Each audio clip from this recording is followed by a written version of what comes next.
अगर देश में आज के इस एक बात के बारे में सोचें तो एक बात आज के समय में कॉमन है कि अगर आप देश की सरकार के पक्ष में नहीं बोल रहे हो, है ना, उनके समर्थन में नहीं बोल रहे हो, तो आप राष्ट्र विरोधी हो, है ना।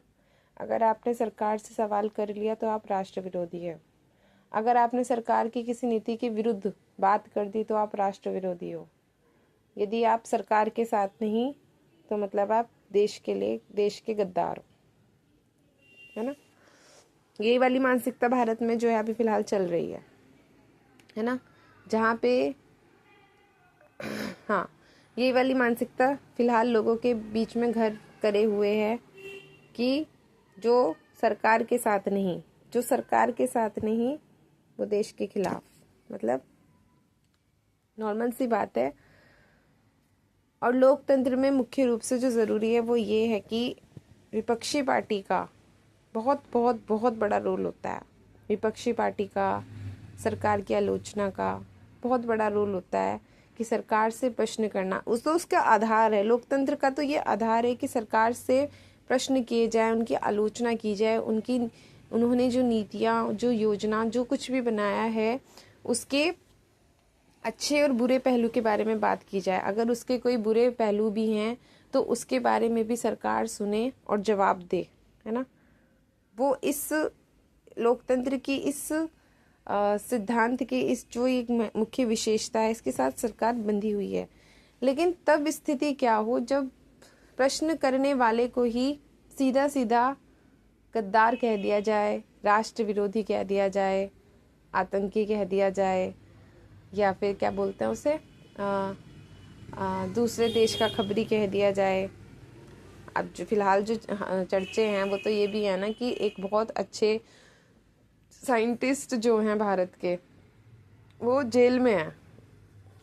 ऐसी खबरें जो आ रही हैं, है ना। वैज्ञानिक जेल में, रेपिस्ट संसद में, बलात्कारी संसद में, अपराधी संसद में। वाओ, ऐसे देश तरक्की करेगा, है ना। युवा सड़क पे, वृद्ध संसद में, युवा अनशन पे, वृद्ध संसद में क्या बोलते हैं उसे, विरोध कर रहे हैं विपक्षी पार्टियों का। और स्टेटमेंट, यार भाई क्या क्या स्टेटमेंट आ रही है लोगों की, क्या क्या स्टेटमेंट आ रही है। अभी कुछ दिनों पहले एक सभा के स्पीकर ने स्टेटमेंट दी थी, अभी कल की बात है एक नेता ने एक स्टेटमेंट दी थी। और रेप को लेकर के, बलात्कार को लेकर के कि अगर ये चीज़ें हो रही हैं तो आपको क्या करना चाहिए। वाओ।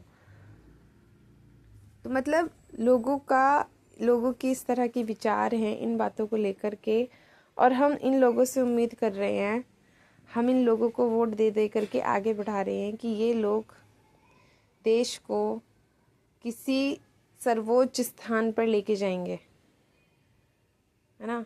हमारी जो बेसिक चीज़ें हैं वही ठीक नहीं हो रही, ना हमारी एजुकेशन ठीक, सबसे मुख्य जो है एजुकेशन, हमारी एजुकेशन ठीक नहीं। बाकी स्वास्थ्य की, कंपनियों की और ईमानदारी की और बाकी सब चीज़ों की बात तो हम बाद में करेंगे। सबसे पहले तो हमारे स्कूल ही ठीक नहीं है। हमारे स्कूल, कॉलेज सबके सब व्यापारी अड्डे बने हुए हैं यार। बहुत बुरी हालत है, सच में बहुत ही बुरी हालत है।